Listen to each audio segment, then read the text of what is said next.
नमस्कार, आप देख रहे हैं पीआर न्यूज।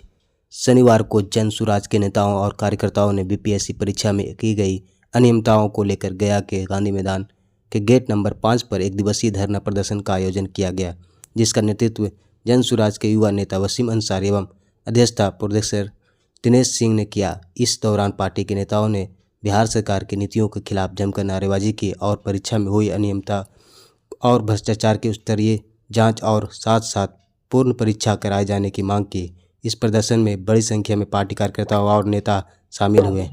गया के गांधी मैदान में जो बैठे हैं, आपको मालूम है कि लंबे दिनों से बीपीएससी स्टूडेंट के साथ जो अन्याय हुआ है और बिहार के सारे स्टूडेंट के साथ, छात्रों के साथ जो न्याय लगातार पिछले वक्तों में होता आ रहा है, इस बातों को लेकर करके बर्दाश्त से जब फाजिल हुआ तो बच्चों ने धरना प्रदर्शन शुरू किया।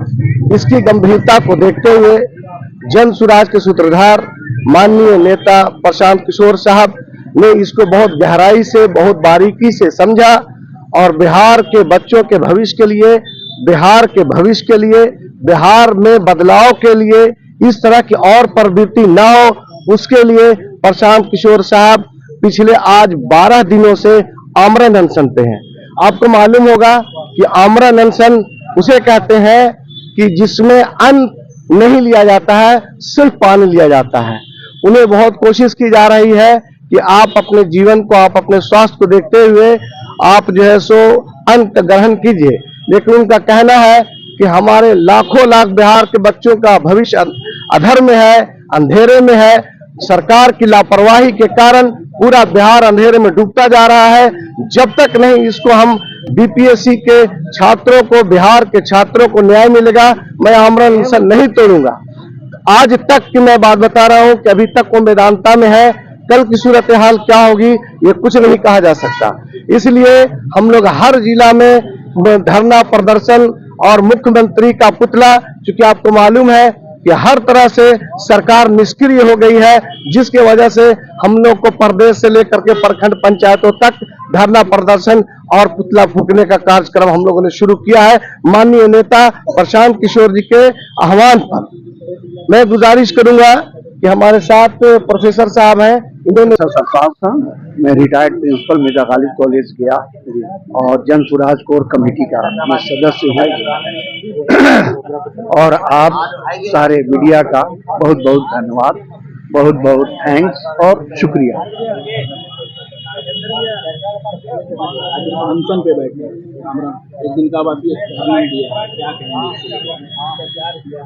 ये अनशन पर बैठने का मेरा तात्पर्य और सारे मीडिया कर्मी भाई ये समझ रहे हैं कि जिस प्रकार से ध्वस्त शिक्षा और भ्रष्ट परीक्षा से हमारे इस बिहार में जो हमारे युवा, हमारे बुद्धिजीवी पढ़े लिखे छात्र का जो शोषण हो रहा है, इसी के उपलक्ष्य में आज हम लोग पूरे बिहार में जहां जहां जिला है वहां हम लोग आमरण अनशन हमारे नेता प्रशांत किशोर के नेतृत्व में जो हुआ है, इसी के लिए आज हम लोग एक रोज का धरना प्रदर्शन कर रहे हैं। आप एक प्रोफेसर हैं, इस तरह के बिहार में पेपर लीक का मामला सही भरा है, बहुत ये होते रहता है। बराबर इतिहास साक्षी है, बराबर आता रहा है। जब से ये 35 साल का जो शासन प्रणाली, ये हमारे कुछ आरजेडी लालू यादव जी अब माननीय मुख्यमंत्री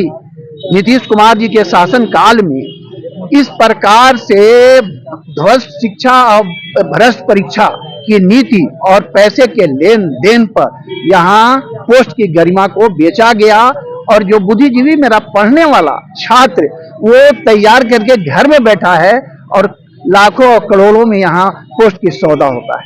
लगता है प्रशांत किशोर के सामने क्या प्रशांत किशोर के जो आमरण अनशन उससे सफल होंगे? एकदम सफल है। प्रशांत किशोर का धरना बिहार में नहीं बल्कि भारतवर्ष और विदेशों में भी तहलका मचा दिया।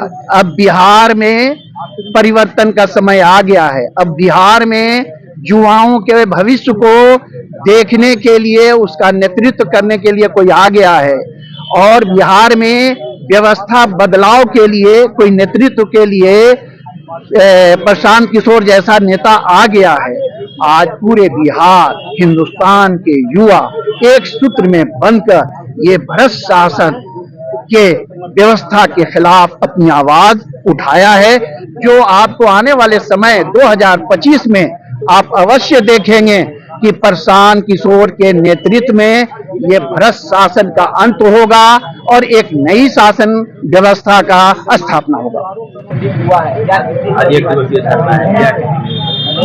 आज जो आमरण अनशन है, ये आमरण अनशन हम लोग अपने नेता प्रशांत किशोर जी के समर्थन में कर रहे हैं। आज उनका 10वां दिन है आमरण अनशन का, और ये जो वो कर रहे हैं वो बिहार के युवाओं के लिए कर रहे हैं। आज जो चाचा भतीजा की मिली सरकार ने जो आज बिहार को भ्रष्टाचार मुक्त राज्य बना दिया, उस भ्रष्टाचार मुक्त राज्य से मात्र निकलने का एक रास्ता अब बिहार की जनता के पास बची है, वो है जनसुराज, और उसके सूत्रधार प्रशांत किशोर इसके सूत्रधार रहे हैं और इसकी लड़ाई लड़ रहे हैं, युवाओं की लड़ाई लड़ रहे हैं। आज क्या जरूरत थी इतने, अभी हम लोग की पार्टी 2 तारीख को बनी और उसके बाद तुरंत हम लोग आग में कूद गए। हम लोग चाहते तो अभी पार्टी को बढ़ा सकते थे, लेकिन इसके बाद भी जिस तरह से युवाओं के भविष्य की चिंता हमारे नेता को रही और उन्होंने इस लड़ाई में कूदने का फैसला लिया, यह हम सभी लोगों के लिए, बिहार वासियों के लिए गर्व और गौरव की बात है। और खास करके मैं सभी युवा वर्ग से अपील करना चाहूंगा कि आने वाले 25 के चुनाव में इस चाचा भतीजा को बिहार से मुक्त करें और जन स्वराज का समर्थन करें। आग में कूदने की बात की है, लेकिन ये राजनीतिक से जोड़ा जा रहा है। देखिए, राजनीति से तो जोड़ना एक अलग मुद्दा है, वो तो जो राजनीतिक दल के जो लोग हैं, विपक्ष के लोग हैं, वो तो जोड़ेंगे, लेकिन बिहार की आम आवाम इस चीज को समझ रही है कि कौन हमारे लिए खड़ा है, कौन निस्वार्थ भाव से युवाओं के लिए लड़ाई लड़ रहा है। अमित शर्मा, संस्थापक सदस्य जन स्वराज पार्टी ज्ञान से। यहाँ पर लगातार बीपीएससी को देखा जा रहा है कि पेपर लीक तो होता ही है, Bihar paper leak service commission भी कहने लगे हैं। क्या कहना चाहते हैं, किस तरह बदलाव हो सकती है? लगातार हो रहा था, वो तो हो गई बात, अब नहीं होगा। हम लोग सरकार से बहुत उचित तरीके से, हमारा जो इस राज्य का बच्चा एक न्याय के लिए गया था और जिस तरीके से वहां पे उन पे लाठी चार्ज किया गया, इस ठंड में आप कंबल में सोए हुए हो, हमारे बच्चे पे उतना ठंड पानी डाल दिया जाता है। आप कल्पना कीजिए कि ये बर्दाश्त करने लायक है। आप आखिर क्यों कैंसिल करते हो? सारा आपका खेला समझ में आ गया है, लोग समझ चुके हैं, और आने वाला 2025 में आपको समझ में आ जाएगी कि आप किस तरीके से आपकी राजनीति आगे बढ़ रही है। जो हुआ है उसकी आप चिंता मत कीजिए, अब हम लोग होने नहीं देंगे। हम लोग इसीलिए धरना पर बैठे हुए, आज 10वां दिन है। प्रशांत जी की स्थिति काफी खराब है, इसके बावजूद भी हम लोग उनके जितने भी कार्यकर्ता हैं अपने अपने जिला में मजबूती से उनके लड़ाई को लड़ रहे हैं। ये उनकी लड़ाई नहीं है, हमारे बच्चों की भविष्य की लड़ाई है। कैसे कंट्रोल किया जा सकता है, कुछ तो रूपरेखा? सरकार इसमें व्यवस्था बनाए, सरकार हमारी बात को माने। सरकार अगर सरकार कहती है कि डिग्री लाओ और नौकरी पाओ, जब बच्चा हमारा 5 साल मेहनत करके पढ़ता है, पटना जैसा शहर में एक मामूली घर का बच्चा अगर जाकर के पढ़ाई करता है, तो आप कल्पना कीजिए कि कितना तकलीफ को सामना करना पड़ता होगा। कई रात वो सोता नहीं है, कई रात खाता नहीं है, किसी से बताता नहीं है। उस परिस्थिति से निकल करके 5 साल में सफल एग्जाम देने का जब वक्त आया, तो आप उसको सीधे रिजेक्ट कर देते हो। चंद पैसों में बिक जाता है आपका व्यवस्था, और हम लोग लड़ाई लड़ेंगे।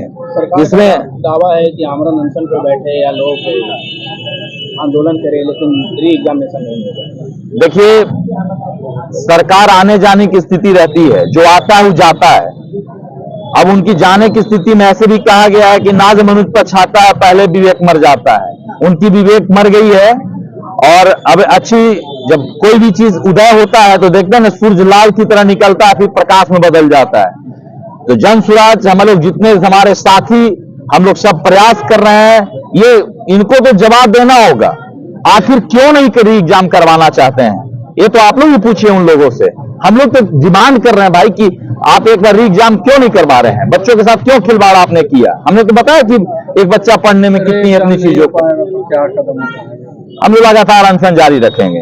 बाकी हमारे आज प्रशांत किशोर जी अभी आज की जो स्थिति है थोड़ा सा बहुत ज्यादा ही उनकी तबीयत खराब हो चुकी है।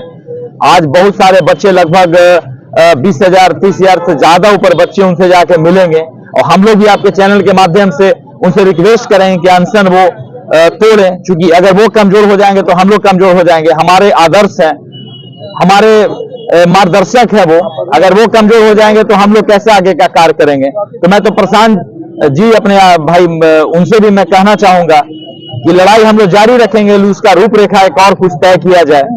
पटना के बाद अब गया में धरना प्रदर्शन किया है, आगे का क्या रणनीति होगा? ये गया ही नहीं, बिहार के हर एक जिलों में हम लोग धरना प्रदर्शन कर रहे हैं। आप देख लीजिएगा, कल का मीडिया पूरा एकदम छपा रहेगा और लगातार ये धरना प्रदर्शन चलते रहेगा। बाकी आज प्रशांत किशोर जी के जो भी निर्णय आएगा, जैसा वो हम लोग को मार्गदर्शन करने का प्रयास करेंगे, हम लोग उस तरीके से लड़ाई में जाए। जी, मैं रामाधार सिंह जन सुराज प्रदेश कमेटी में हूं और एक सरघाटी विधानसभा क्षेत्र से बिलोंग करता हूं। आमस प्रखंड है और वर्तमान में मैं वहां का ग्राम प्रधान हूं, संघ का अध्यक्ष भी हूं।